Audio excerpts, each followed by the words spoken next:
네, 오늘도 새벽을 깨워 승리하신 모든 우리 귀한 성도님들, 하나님께서 크신 은혜로 역사해 주실 줄 믿습니다. 오늘은 전도서 5장과 고린도후서 2장 1절로 17절까지의 말씀을 통해 함께 은혜를 나누기를 원합니다. 먼저 전도서 5장의 말씀은 이 전도서 3장 16절부터 시작되어지는 이 헤아의 인생의 허무함을 가져다주는 그 원인을 규명하고 그것을 해결할 수 있는 그 길을 제시해 주는 말씀입니다.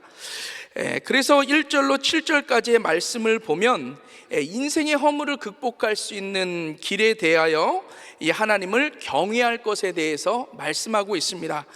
전도서 5장 7절 말씀에 보면 오직 너는 하나님을 경외할지어다. 그렇다면 어떻게 하는 것이 하나님을 경외하는 것인가? 첫 번째는 하나님 앞에서의 자신의 주권을 내려놓는 것이다 라는 거예요. 전도서 5장 1절 말씀에 보면 너는 하나님의 집에 들어갈 때 내 발을 삼갈지어다. 하나님의 집에 들어갈 때, 즉 하나님 앞에 이 자신의 발을 삼가할 것에 대해서 말씀하고 있는 것입니다. 그렇다면 발을 삼가한다라는 것이 무엇을 뜻하는가? 이 발이다라는 것은 그동안 자신이 밟아온 자신의 인생의 이력을 의미하는 것입니다. 그래서 자신이 이 땅 가운데 살아오면서 경험했던 이 경험과 또 지식, 그리고 자신이 주인 되어서 살아온 자신의 주권을 하나님 앞에 내려놓을 것에 대해서 말씀하고 있는 것입니다. 그래서 출애굽기에서도 보면요, 이 떨기나무 가운데서 하나님께서 모세를 부르실 때 이렇게 말씀하십니다. 출애굽기 3장 5절 말씀에 보면 하나님이 이르시되 이리로 가까이 오지 말라. 내가 선 곳은 거룩한 땅이니 내 발에서 신을 벗으라. 그래서 우리가 하나님을 경외한다라는 것은 하나님 앞에서 내 자신을 드러내거나 나의 주장을 하나님 앞에 편다라는 것이 아니다라는 거예요. 오직 하나님 앞에 자신의 모든 주권을 겸손하게 내려놓고 오직 하나님만이 자신의 주인됨을 인정하고 고백하는 삶, 그것이 바로 하나님을 경외한다라는 것입니다. 두 번째, 하나님을 경외한다라는 것은 하나님께 온전히 순종하는 것을 의미합니다. 전도서 5장 1절 계속해서 보면 가까이 하여 말씀을 듣는 것이라고 말씀하고 있죠. 여기서 이 듣다라는 단어는 원어로 이 샤마라는 단어인데, 이 샤마라는 단어의 뜻은 경청하다라는 뜻과 함께 순종하다라는 뜻이 있습니다. 그래서 하나님을 경외한다라는 것은 하나님 앞에 자신의 모든 주권을 내려놓고 하나님 앞에 가까이 가 하나님의 말씀을 듣고 그 순종하며 살아가는 삶, 그것이 바로 하나님을 경외하는 삶임에 대해서 말씀하고 있습니다. 마지막으로 세 번째, 하나님을 경외한다라는 것은 하나님 앞에 자신의 입을 제어하는 것을 뜻합니다. 전도서 5장 2절 말씀에 보면 너는 하나님 앞에서 함부로 입을 열지 말며 급한 마음으로 말을 내지 말라. 하나님은 하늘에 계시고 너는 땅에 있음이니라. 그런즉 마땅히 말을 적게 할 것이라 라고 말씀하죠. 이 말씀은 하나님은 하늘에 있고 너는 땅에 있음이라, 즉 창조주이신 하나님과 피조물에 불과한 우리 인간에 대한 극명한 차이를 깨닫고 하나님 앞에서 자신의 입을 제어하고 말을 함부로 하지 말 것에 대해서 말씀하고 있는 것입니다. 우리가 얼마 전에 묵상했던 욥기서에서도 보면요, 욥은 자신이 이해할 수 없는 고난 가운데서도 자신의 입술을 지켜 범죄하지 않다가 어느 순간부터 이 자신의 무지함을 나타내고 하나님을 원망하고 모든 것을 하나님의 탓으로 돌리며 하나님 앞에 항변하게 되는 것을 볼 수 있습니다. 그때 하나님께서는 욥에게 인간으로서는 도저히 알 수 없는 그러한 수많은 질문들을 쏟아내시면서 창조주이신 하나님과 피조물에 불과한 인간의 분명한 차이를 깨닫게 해주시는 거예요. 그때 욥의 반응은 어떻습니까? 욥기 40장 4절 말씀에 보면 보소서 나는 비천하오니 무엇이라 주께 대답하리이까? 손으로 내 입을 가릴 뿐이로소이다. 우리가 하나님을 경외한다라는 것, 하나님이 누구신지에 대해서 분명하게 알고 그 하나님 앞에서 자신의 입을 제어하고 말을 함부로 하지 않는 것, 그것이 바로 하나님을 경외하는 것임에 대해서 말씀하고 있는 것입니다. 우리는 해 아래 인생에 수많은 허무의 문제들을 직면하며 살아가고 있습니다. 그리고 많은 사람들은 이 해 아래 것으로 인해서 그러한 허무의 문제를 풀어보려고 또한 노력하며 살아가고 있죠. 그러나 이 해 아래 존재하는 것들은 그 어떤 것도 허무의 문제를 해결할 수 없을 뿐만이 아니라 진정한 기쁨과 만족도 가져다 줄 수 없다라는 거죠. 오직 해 위에 존재하시는 우리 하나님을 온전히 누구신지를 분명히 알고 그분을 경외함으로 하나님 앞에 나아가는 것입니다. 그래서 그 하나님 앞에 자신의 모든 주권을 내려놓고 가까이 가 그분의 말씀을 듣고 순종하며 살아가는 것인 줄 믿습니다. 그때 모든 인생의 허무의 문제는 해결되어지고 하나님께서 베풀어 주시는 진정한 기쁨과 만족을 경험하게 되어질 줄 믿습니다. 그리고 전도서 5장 8절로 20절까지의 말씀은 이 해 아래 허무함을 가져다주는 또 다른 두 가지 원인을 밝히고 그러한 허무함을 극복할 수 있는 길이 무엇인지를 말씀하고 있습니다. 첫 번째, 해 아래 인생의 허무함을 가져다주는 원인은 이 현실 속에서 탐욕스러운 이 관리들이 이 약자들을 학대하고 착취하며 이 공의와 정의가 실현되어지지 않는 것을 볼 때 이 허무를 느낄 수밖에 없다라는 거죠. 그러나 이러한 허무는 높은 자보다 더 높은 자, 즉 하나님께서 모든 것을 감찰하시고 그 하나님께서만이 모든 것을 심판하심에 대하여 믿게 되어질 때 이러한 문제는 해결될 수 있다라는 거죠. 그리고 두 번째, 해 아래 인생의 허무는 이 많은 물질이 이 만족을 가져다 줄 것으로 여겼지만 그것이 만족되어지지 못하고 오히려 그 물질로 인하여 근심하게 되어지고 그 물질로 인하여 해를 당하게 되어질 때 허무함을 느낄 수밖에 없다라는 거죠. 해밍웨이가 쓴 노인과 바다라는 소설이 있습니다. 그 책에 보면 이런 내용이 있죠. 한 노인이 배를 띄워서 물고기를 잡으며 살아갑니다. 그러다가 어느 날 아주 큰 물고기를 잡기 위해서 먼 바다로 떠나가게 되죠. 무려 84일이 지나도록 한 마리의 물고기도 잡지 못합니다. 그러다가 85일째가 되는 날, 이 노인의 이 낚시 바늘에 커다란 청새치 한 마리가 걸려든 거예요. 이 노인이 자신의 이 낚시 바늘에 걸려든 이 청새치를 놓치지 않기 위해서 밤낮으로 안간힘을 쓰고 노력을 하며 결국에는 이 청새치를 건져 올리게 됩니다. 그런데 이 청새치가 너무나도 커서 그 배 안에 이 잡아 올릴 수가 없어서 배에 매단 채 항구로 돌아오게 되어지는데 그 피냄새를 맡은 이 상어떼들이 나타나게 되어지는 거예요. 자신이 힘들게 잡은 그 청새치 한 마리를 그 상어에게 빼앗기지 않기 위해서 고군분투하면서 어떻게 하든지 그 청새치를 지켜내려 노력하지만 결국에는 타 상어가 그 청새치를 의 살을 다 뜯어먹고 이 앙상한 청새치 뼈만을 가지고 항구로 돌아오게 되는 내용이죠. 이것이 바로 우리의 인생이다라는 것입니다. 우리가 느끼는 공허함을 충족시키기 위해 거친 인생 바다에 뛰어들어 저마다 인생의 대박을 꿈꾸며 노력하며 살아가게 되죠. 그러나 자신이 원하는 대로 대박을 이룬 사람들은 많지 않습니다. 그리고 대박을 이뤘다 할지라도 그러한 기쁨과 만족은 잠시뿐이다라는 거예요. 자신이 얻고 누리는 것을 지키기 위해서 전전긍긍하며 근심하며 많은 노력을 기울이며 살아가야 하고 그렇게 살아간다 할지라도 결국에는 얻고 누리는 것도 모두 잃어버리게 되어지는 것이 바로 우리가 살아가는 인생이다라는 것입니다. 그렇다면 어떻게 이러한 허무의 문제를 해결할 수 있는가? 모든 주권은 하나님께 있고 하나님께서 주시는 것을 은혜로 여기고 감사하며 살아가야 된다는 거예요. 전도서 5장 19절 말씀에 보면 또한 어떤 사람에게든지 하나님이 재물과 부요를 그에게 주사 능히 누리게 하시며 제 목을 받아 수고함으로 즐거워하게 하신 것은 하나님의 선물이라. 하나님의 절대적인 주권과 섭리를 인정하고 빈손으로 와서 빈손으로 돌아가는 것이 우리들의 인생이라면 수고를 통해서 얻게 되어진 것들을 하나님의 선물, 즉 하나님의 크신 은혜로 여기며 살아갈 때 진정한 기쁨과 만족을 누리며 진정한 행복자로 살아갈 수 있다라는 것입니다. 우리 성도님들 중에서도 아직도 이 세상적인 욕심을 가지고 인생의 대박을 꿈꾸며 살아가시는 분들이 계시다면 그러한 세상적인 욕심을 내려놓으실 수 있기를 바랍니다.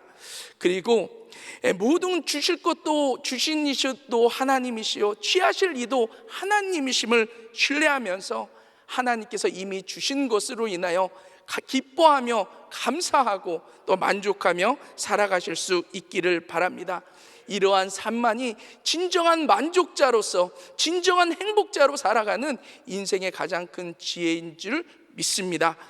오늘 이 고린도후서의 말씀은 이 고린도후서 2장 1절로 4절까지의 이 말씀은 이 사도 바울이 고린도 교회를 방문하려고 했으나 이 고린도 교회 방문을 연기하게 된 이유에 대해서 설명하고 있는 말씀이에요.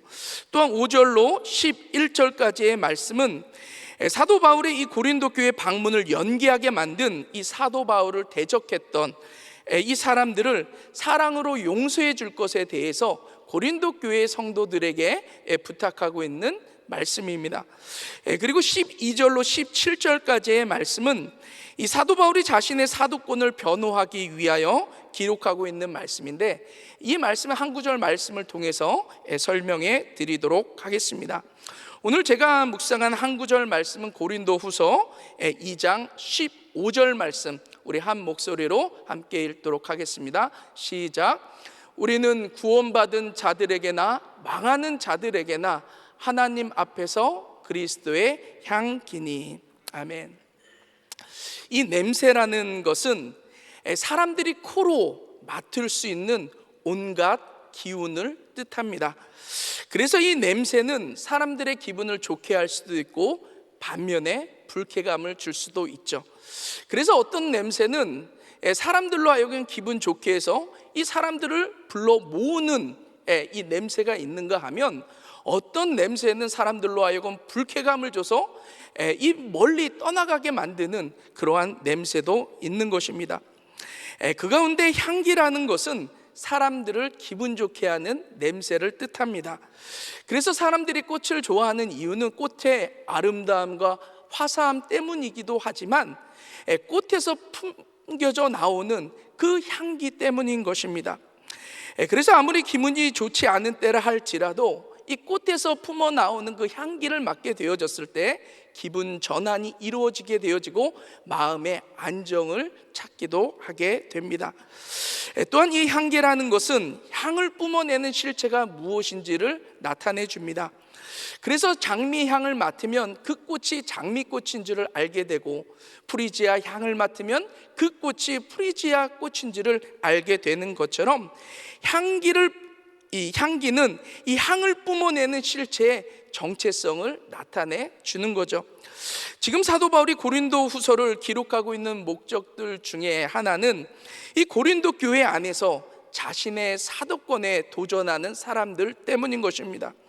그래서 사도 바울은 오늘 본문 말씀을 통해서 자신이 복음을 전하는 사도로서 자신의 정체성에 대해서 쓰고 있는 내용이에요.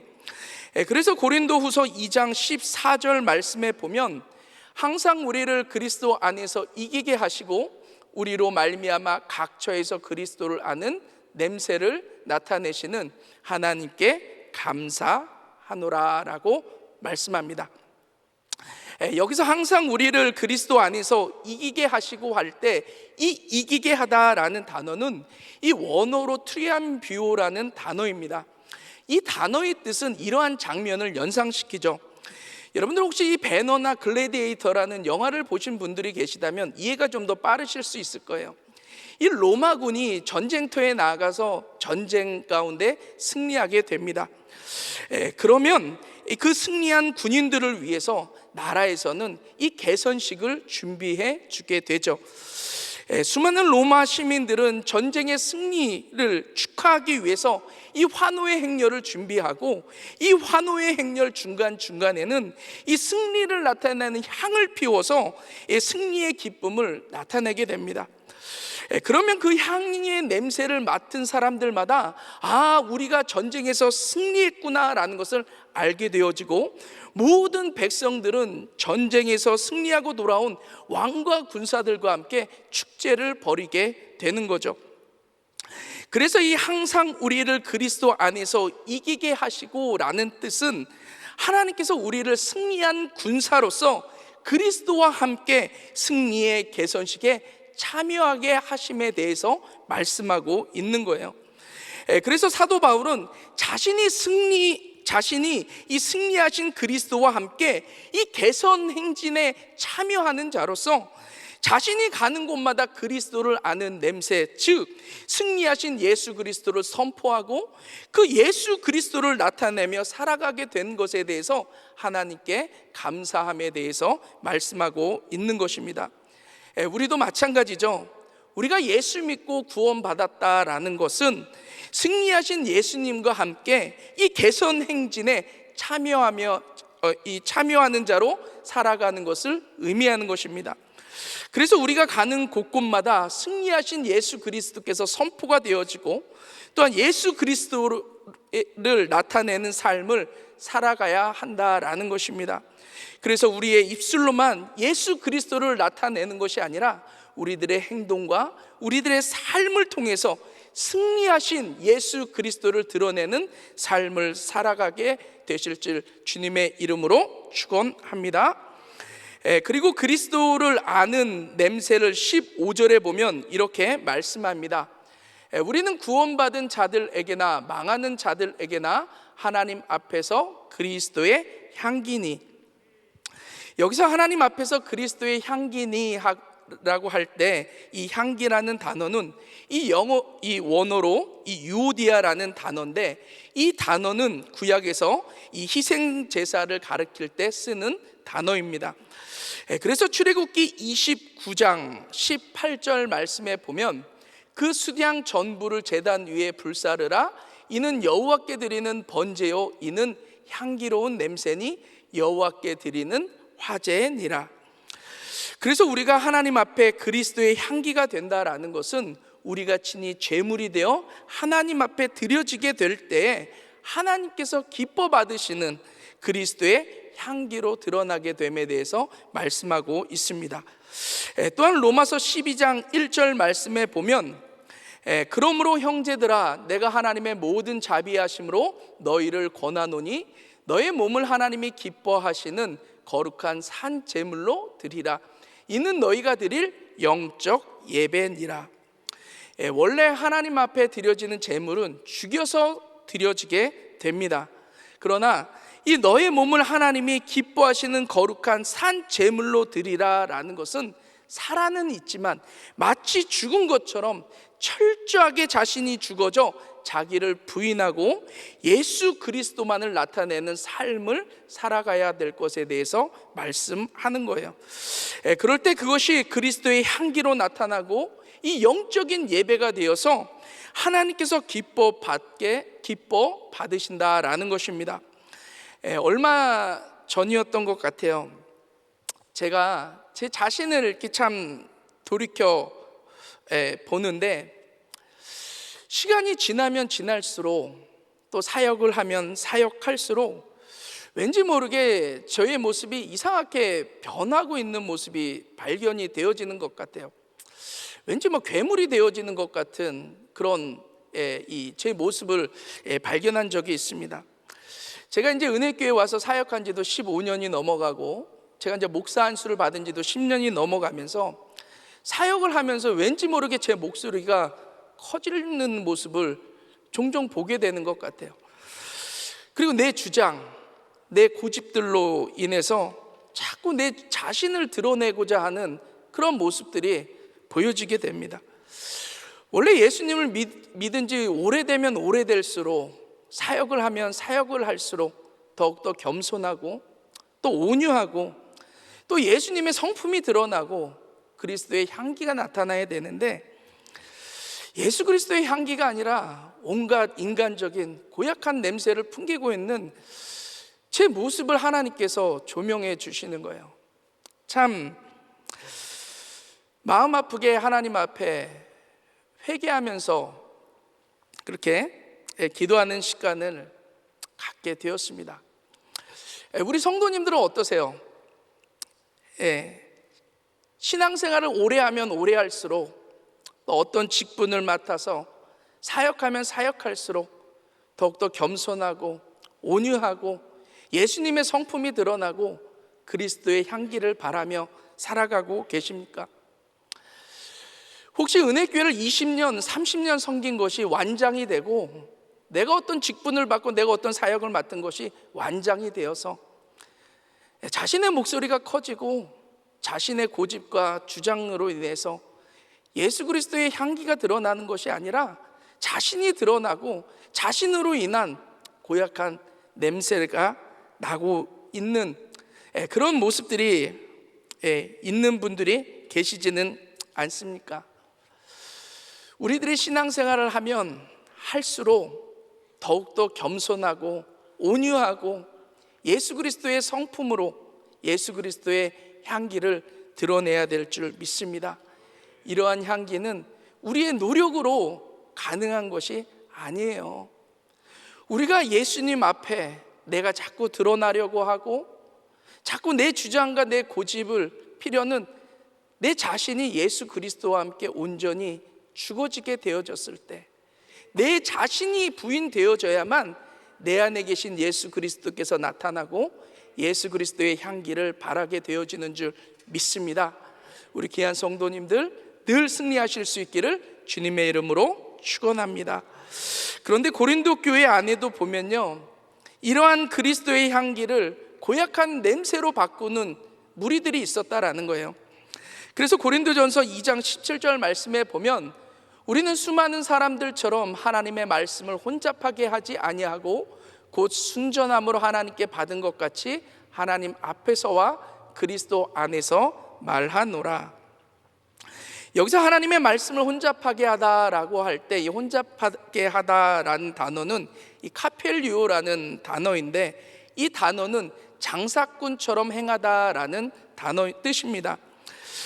그래서 장사꾼이 과도한 이익을 취하기 위해서 이 술에 물을 타서 이렇게 이 장사를 하는 이와 같은 행동을 의미하는 거예요.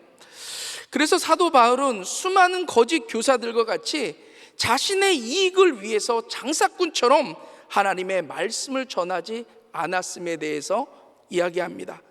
그리고 오직 순전함으로 예수 그리스도의 십자가, 하나님께 받은 말씀만을 전함으로 그리스도의 향기를 바라고 있음에 대해서 말씀하고 있는 거예요.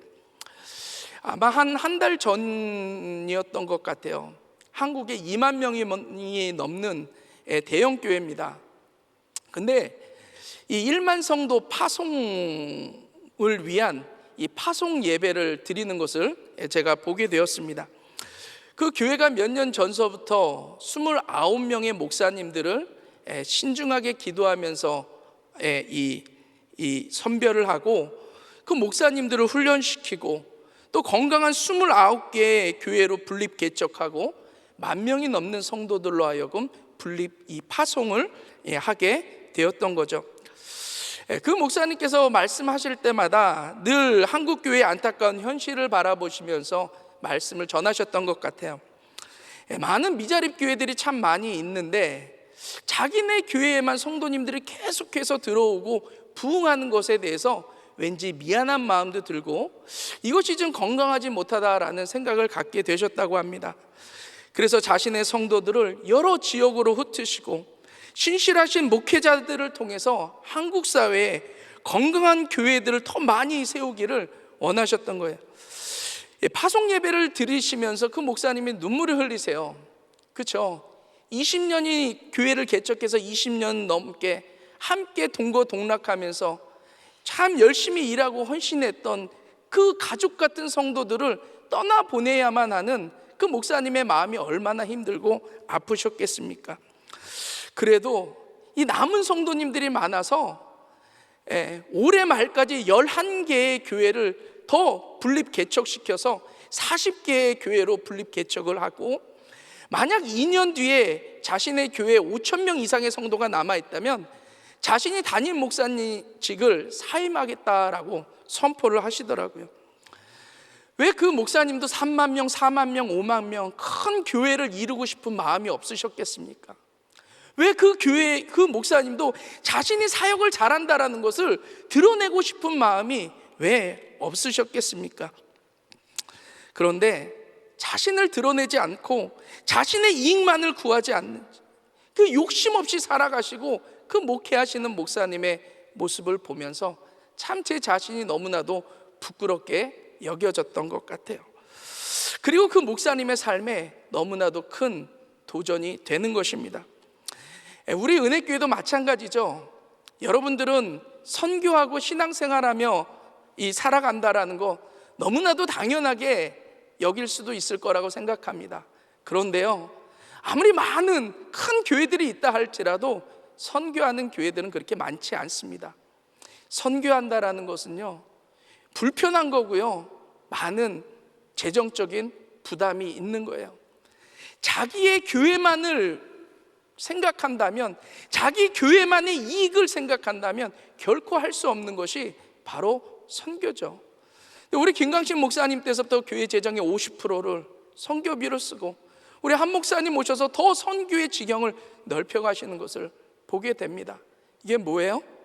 아무리 불편하고 아무리 큰 부담이 되어지고, 또한 교회로서는 큰 어떠한 이 욕심을 가지면 할 수 없는 그러한 일들이지만, 욕심이 아니지만 하나님의 뜻을 위해서, 주님의 지상 명령을 수행하기 위해서 그러한 부담과 또한 그러한 불편함을 감내하기 때문에 가능한 일인 줄 믿습니다. 우리가 그리스도의 향기를 바란다라는 것은요, 오직 자신을 드러내고 자신의 이익만을 생각할 때 드러나는 향기가 아니다라는 거예요. 오히려 자신을 드러내고 자신의 이익만을 구하며 살아가려는 자신의 속사람을 오직 예수 그리스도와 함께 십자가에 못 박고 오직 자신의 삶을 통해서 예수 그리스도를 나타낼 때 예수 그리스도의 향기를 바라며 살아가게 되어지는 줄 믿습니다. 우리 사랑하는 성도님들은 하나님을 기쁘시게 하는 그리스도의 향기가 되셔서 우리 성도님들이 계시는 곳곳마다 오직 예수 그리스도만을 나타내시고, 우리 성도님들이 뿜어내시는 그리스도의 향기를 통해서 곳곳마다 예수 믿고 구원받는 놀라운 역사들이 나타나게 되시기를 주님의 이름으로 축원합니다. 기도하겠습니다. 사랑 많으신 아버지 하나님, 주님 감사합니다. 우리를 죄에서 구원하여 주신 것도 참 감사한데, 정말로 예수 그리스도의 향기를 통해 복음 전하는 사명 갖고 살아가게 하신 하나님 감사합니다. 우리 사랑하는 귀한 성도님들, 늘 자기 자신을 부인하며 삶을 통하여 예수 그리스도만 나타냄으로 말미암아 그리스도의 향기가 되어서 가시는 곳곳마다 예수 믿고 구원받는 놀라운 역사들이 곳곳마다 나타나게 우리 귀한 성도님들 마음껏 사용하여 주시옵소서. 주님의 은혜를 감사드리며 사랑 많으신 예수님 이름으로 기도드렸사옵나이다. 아멘. 오늘 말씀 생각하시면서 원하고 바라고 기도합니다.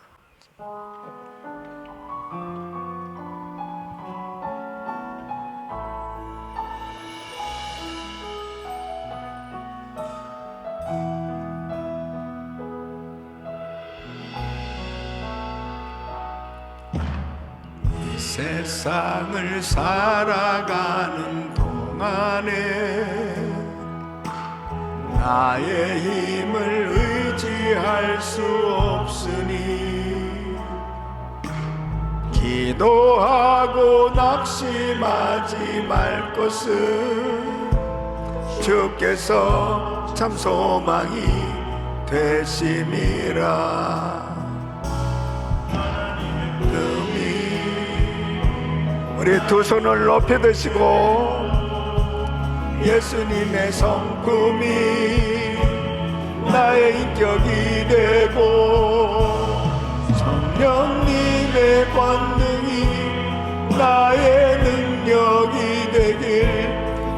원하고 바라고 기도합니다.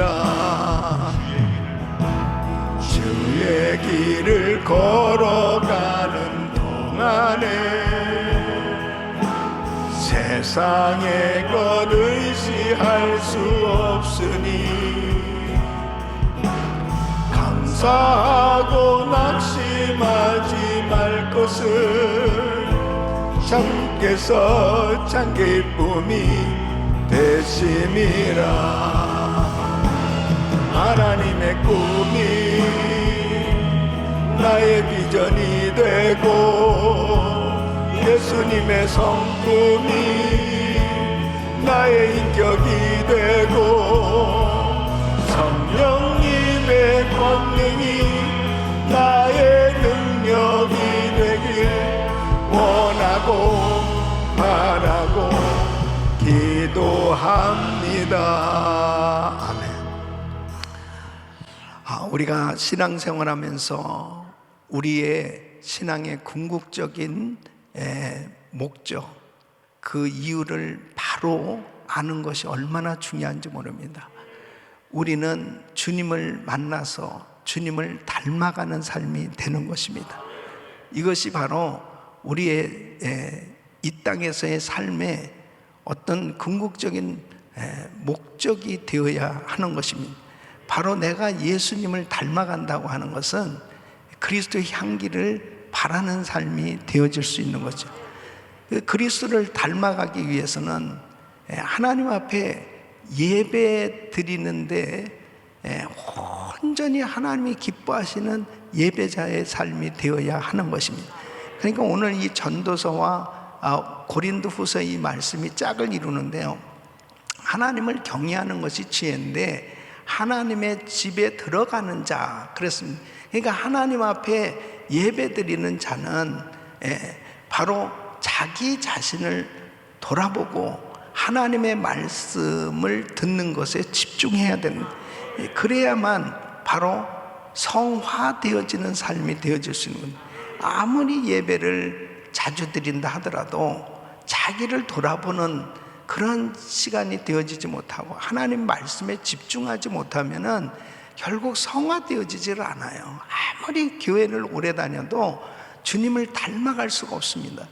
그러니까 신앙생활을 오래 하는데 성화되어지지 않는다는 것은 참된 예배자가 되지 않았기 때문입니다.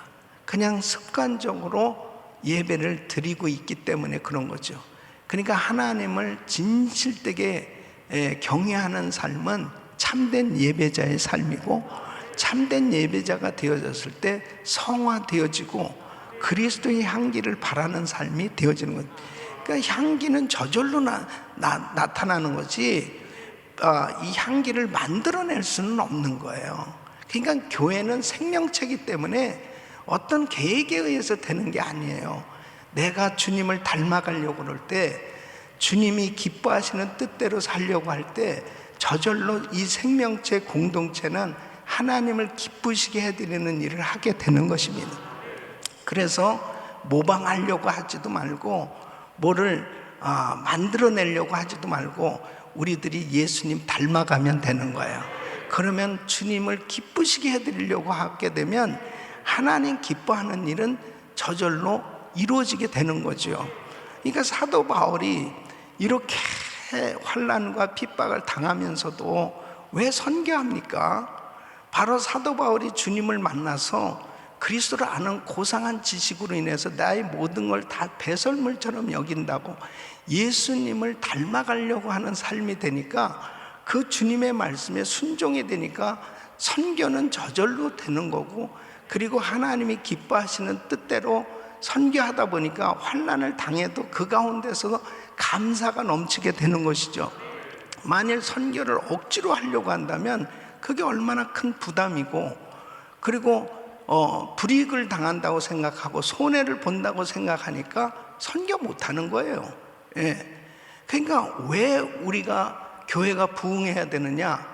한 명이라도 더 복음을 전해서 주님 앞에 돌아오게 하는 것이 하나님의 뜻이고, 내가 주님을 만났기 때문에 전도하는 것은 저절로 전도하고자 하는 것이, 이것이 그리스도의 향기를 바라게 되어지니까 나의 삶을 통해서 자꾸 예수님을 믿게 되는 역사가 일어나고, 그리고 내가 정말 복음 전하는 일 때문에 어려움을 당하고 힘들고 어렵고, 교회에서 봉사하는 일 때문에 힘들고 어려워도 예수님 사랑하니까, 교회를 사랑하니까 그런 불이익이 오히려 상급이 되고 감사가 되니까, 이것이 우리의 하나님을 경외하는 삶이 그냥 내 삶에 젖어들어서 주님을 섬기는 것이 그냥 행복해야 되는 거예요. 예배 드리는 것이 그냥 행복해야 되는 거예요. 이것을 막 억지로 선교하고 억지로 전도하고 억지로 봉사한다면 그게 얼마나 힘들겠어요. 그래서 예수님 만나야 되는 거예요. 그리고 주님과의 교제가 너무 행복해야 됩니다. 저는 제가 목회하는 게 너무 행복해요.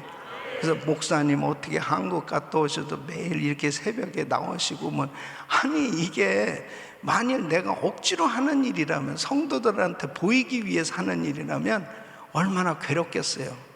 그런 분들은 푹 주무세요 그냥. 그러니까 그냥 예수님 앞에 이렇게 새벽에 나와서 예배 드리고, 그리고 성도들 만나서 어제도 하루 온종일 또 사역하고 이러면서도 너무 행복한 거야. 그냥 성도들 만나면 그냥 좋은 거예요. 선교지에 우리 선교사님들 위해서 기도하고, 우리 성도들이 그렇게 헌금하고 참 귀하게 섬기는 것을 보면서, 저게 바로 행복자지. 그러니까 우리 성도님들은 신앙생활이 행복하셔야 돼요. 억지로 하시면 안 돼. 물론 훈련 기간은 억지로가 필요하죠. 훈련을 받아야 되니까, 아직 깨닫지 못했으니까. 그러나 이제 신앙생활을 좀 더 오래 하면 할수록 주님과 더 깊은 사귐이 있기를 바랍니다. 그럴 때 그리스도의 향기는 저절로 바래지게 되는 것입니다. 두 손을 가슴에 모으시고 몸이 아픈 분들 아픈 곳에 손을 얹으십시오.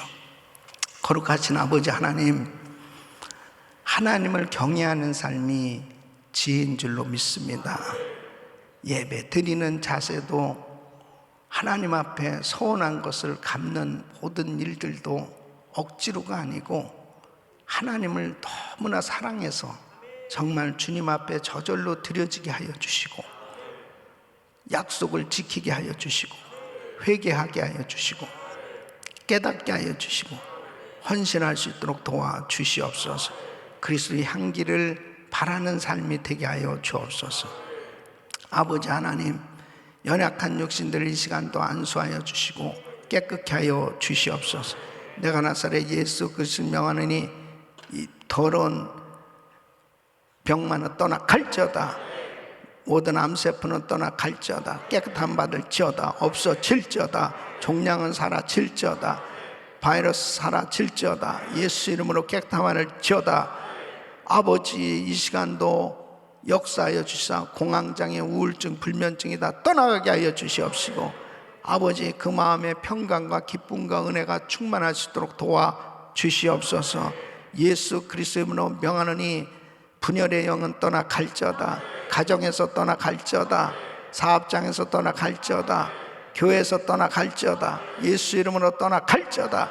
주여 역사해 주셔서 항상 기쁨이 충만하고 감사가 넘치게 하여 주시옵소서. 아버지 하나님, 주님 오실 날 가까운 때에 자신들을 더욱더 돌아보고 거룩하게 주님을 닮아가는 성화의 삶이 되게 하여 주시옵시오. 그리스도의 냄새를 사방에 퍼뜨리는 행복한 전도자들이 되게 하여 주시옵소서. 이제는 우리 주 예수 그리스도의 은혜와 우리 하나님 아버지의 그무한하신 사랑과 성령님의 감동 감화 교통 충만하신 은총이 그리스도의 향기를 바라며 땅끝까지 복음 전하는 삶이 되길 원하는 모든 성도들 머리 위에 이제로부터 영원토록 함께 있을지어다. 아멘.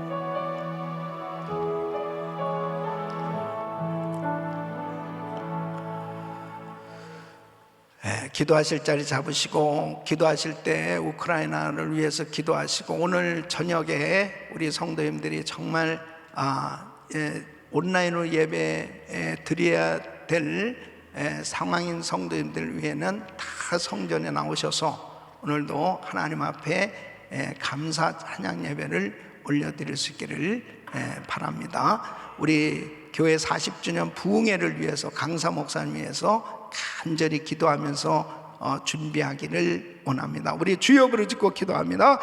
주여, 주여, 주여. 거룩하시고 존귀하신 아버지 하나님 감사합니다.